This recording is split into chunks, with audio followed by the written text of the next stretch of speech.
Shalom, selamat berjumpa kembali di channel Getsemani Ministry, tempat kita berbagi inspirasi dan memperkuat iman kita. Kali ini kita akan mendengarkan penjelasan khotbah pada ibadah Jumat Agung 18 April 2025. Mari kita berdoa terlebih dahulu.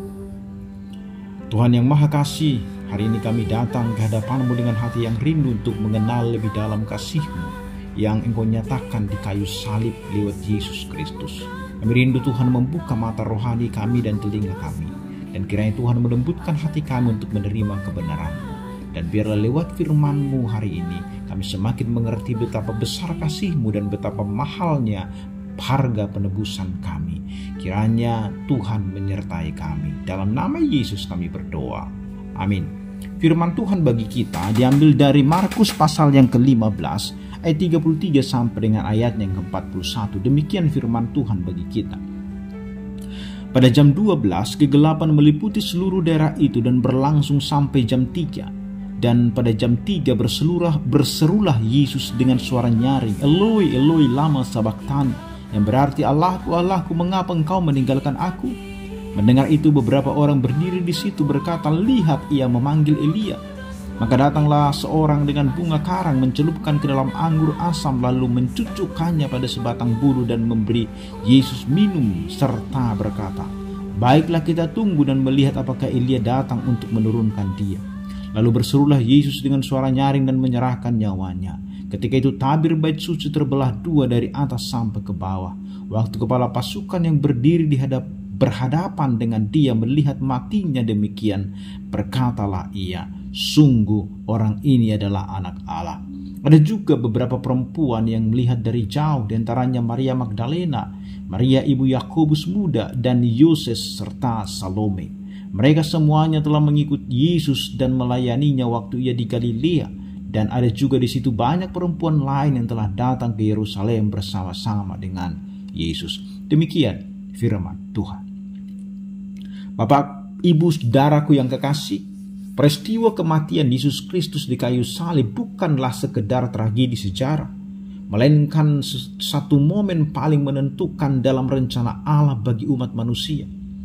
Dalam Markus pasal 15:33-41 ini, kita melihat bagaimana penulis Injil menggambarkan detik-detik terakhir Yesus dengan 3 adegan yang syarat makna teologis, yaitu kegelapan yang menyelimuti bumi, seruan Yesus yang mengharukan, dan respon tak terduga dari seorang perwira Romawi. Dan lewat perikop ini kita diajak untuk merenungkan kedalaman penderitaan Kristus, makna kemenangannya, serta konsekuensi yang harus ditanggapi dengan iman. Yang pertama yang kita lihat dari teks ini adalah ayat yang ke-33 sampai dengan ayat yang ke-36, di mana kegelapan sebagai simbol penghakiman ilahi. Di sana tertulis pada jam 12 kegelapan menutupi seluruh daerah itu dan berlangsung sampai jam 3. Dan Yesus berkata, Allahku, Allahku, mengapa engkau meninggalkan aku? Ketika Yesus tergantung di kayu salib, kegelapan tiba-tiba menyelimuti bumi dari jam 12 hingga jam 3. Fenomena ini bukanlah peristiwa alam biasa, melainkan tanda penghakiman Allah. Dalam tradisi perjanjian lama, kegelapan seringkali dikaitkan dengan hukuman ilahi. Seperti itulah ke-9 atau nubuat Amos tentang hari penghukuman. Kegelapan di Golgota menandakan bahwa Yesus yang adalah terang dunia sedang menanggung kegelapan dosa umat manusia. Dan pada puncak penderitaannya, Yesus berseru dengan suara nyaring, Eloi, Eloi, lama sabachthani, yang berarti Allahku, Allahku, mengapa engkau meninggalkan aku? Seruan ini bukanlah ekspresi keputusasaan, melainkan penggenapan Mazmur pasal yang ke-22 yang menggambarkan penderitaan hamba Allah yang sekaligus berakhir dengan kemenangan. Yesus yang selama kekal bersatu dengan Bapa kini mengalami keterpisahan, bukan karena dosanya sendiri, melainkan karena ia memikul dosa kita. Di sini kita melihat paradoks terbesar dalam sejarah. Sang pencipta rela menjadi terkutuk demi menyelamatkan ciptaannya. Namun respon dari orang-orang di sekelilingnya adalah salah paham. Mereka menyangka ia memanggil Elia. Ketidakmengertian ini mencerminkan sikap dunia yang melihat salib tanpa memahami maknanya. Sementara langit bersaksi tentang penghakiman Allah, manusia tetap tidak menangkap makna penderitaan Kristus. Dari sini kita diajak untuk merenungkan betapa seriusnya dosa di mata Allah dan betapa tak ternilainya pengorbanan Kristus. Jika Yesus harus mengalami keterpisahan dari Bapa demi menebus kita, bagaimana mungkin kita menganggap remeh anugerah keselamatan yang sudah ditawarkan itu bagi kita? Oleh karena itu, salib mengingatkan kita bahwa dosa adalah perkara yang serius. Kristus tidak hanya terluka, tetapi ia ditinggalkan demi kita. Apakah kita masih bermain-main dengan dosa atau hidup dalam kesadaran dan pertobatan yang sungguh? Di sisi lain, saat kita merasa Tuhan diam dan hidup terasa gelap, kita tahu bahwa Kristus telah lebih dahulu melewati itu dan ia tetap setia. Yang kedua, dari teks ini kita belajar tentang tirai yang terbelah, di mana jalan terbuka kepada Allah bagi semua bangsa. Ayat 37-39. Ketika Yesus menyerahkan nyawanya, sesuatu yang luar biasa terjadi di bait suci, di mana tirai pemisah antara ruang kudus dan ruang maha kudus terbelah dua. Dari atas ke bawah, ini adalah tanda bahwa akses menuju hadirat Allah kini terbuka. Dulu hanya imam besar yang bisa masuk, itu pun setahun sekali. Namun kini siapa saja yang percaya kepada Kristus dapat datang kepadanya tanpa perantaraan manusia. Ketika Yesus menyerahkan nyawanya, terjadi gempa bumi dan takbir bait suci terbelah dua dari atas ke bawah. Tabir ini sebelumnya memisahkan ruang kudus dan ruang maha kudus, simbol keterpisahan manusia dari Allah akibat dosa.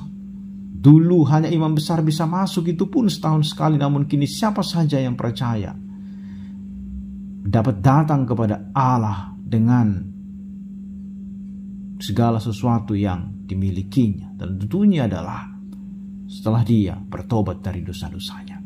Dengan terbelahnya tabir, Allah menyatakan bahwa jalan kepadanya kini terbuka bagi semua orang lewat Kristus. Kematian Yesus bukanlah kekalahan, melainkan kemenangan yang menghancurkan penghalang antara manusia dan Allah. Pengakuan dari perwira Romawi menjadi klimaks yang mengejutkan. Seorang pagan yang mungkin hanya mengenali Yesus sebagai pemberontak yang dihukum, justru menyatakan sungguh orang ini adalah anak Allah. Ini menunjukkan bahwa salib justru menjadi tempat di mana identitas sejati Yesus dinyatakan. Kematiannya mengubah hati bahkan seorang musuh agama, seorang asing, bagian dari penjajah yang menyalibkan Yesus, justru menjadi orang pertama mengakui keilahiannya. Setelah kematian, ini menunjukkan bahwa karya keselamatan Kristus terbuka bukan hanya untuk orang Yahudi, tetapi untuk segala bangsa. Poin ini mengajarkan bahwa salib adalah pusat iman Kristen. Tanpa salib tidak ada pengampunan. Tanpa kematian Kristus tidak ada pendamaian dengan Allah. Pertanyaannya adalah, sudahkah kita sebagai perwira, seperti perwira ini mengaku Yesus sebagai Tuhan dan Juru Selamat? Sudahkah kita meninggalkan dosa-dosa pelanggaran kita?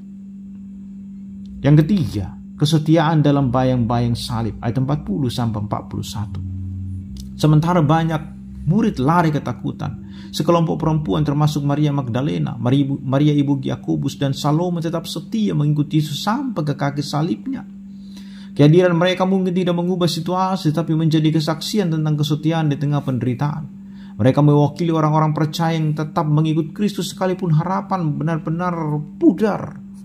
Kelak perempuan-perempuan ini juga menjadi saksi pertama kebangkitannya. Dengan demikian kesetiaan mereka tidak sia-sia.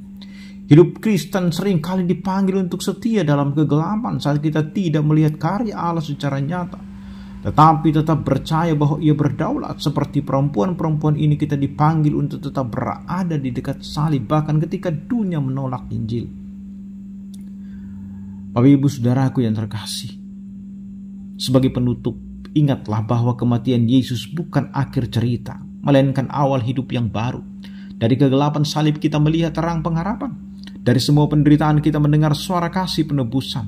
Dari tirai yang robek kita menerima akses kepada Allah. Dan dari kesaksian seorang perwira dan para perempuan kita belajar bahwa siapa saja, tak peduli latar belakang atau posisi, dapat mengenal dan bersaksi tentang Kristus. Oleh karena itu, bagi Anda yang sampai hari ini masih hidup dalam dosa, belum percaya kepada Kristus, lihatlah pada salib dan akui bahwa Kristus mati untuk dosa-dosamu. Sama seperti perwira Romawi, biarkan kebenaran itu mengubah hidupnya. Bagi yang sudah percaya, hiduplah dalam iman dan kesetiaan dan keberanian, karena jalan kepada Allah telah terbuka. Ingatlah bahwa salib telah membuka jalan. Untuk itu mari kita berjalan di dalamnya dengan penuh ucapan syukur. Dan salib bukanlah akhir, melainkan awal dari kehidupan yang dipulihkan. Ia yang tidak mengenal dosa telah dibuatnya menjadi dosa karena kita, supaya dalam Dia kita dibenarkan oleh Allah. Marilah kita hidup bagi Dia yang telah mati bagi kita. Amin, kita berdoa. Tuhan, terima kasih untuk firman-Mu yang sudah mengingatkan kami kembali akan salib Kristus, tempat di mana dosa kami dihapus dan jalan menuju Engkau dibuka. Kiranya Tuhan mampukan kami untuk hidup dalam pertobatan, berjalan dalam kasih karunia dan setia menjadi saksi-Mu, bahkan dalam perkara-perkara yang kecil. Biarlah hidup kami senantiasa mencerminkan karya penebusan-Mu yang agung itu. Dalam nama Tuhan Yesus kami percaya dan kami akhiri doa ini. Amin.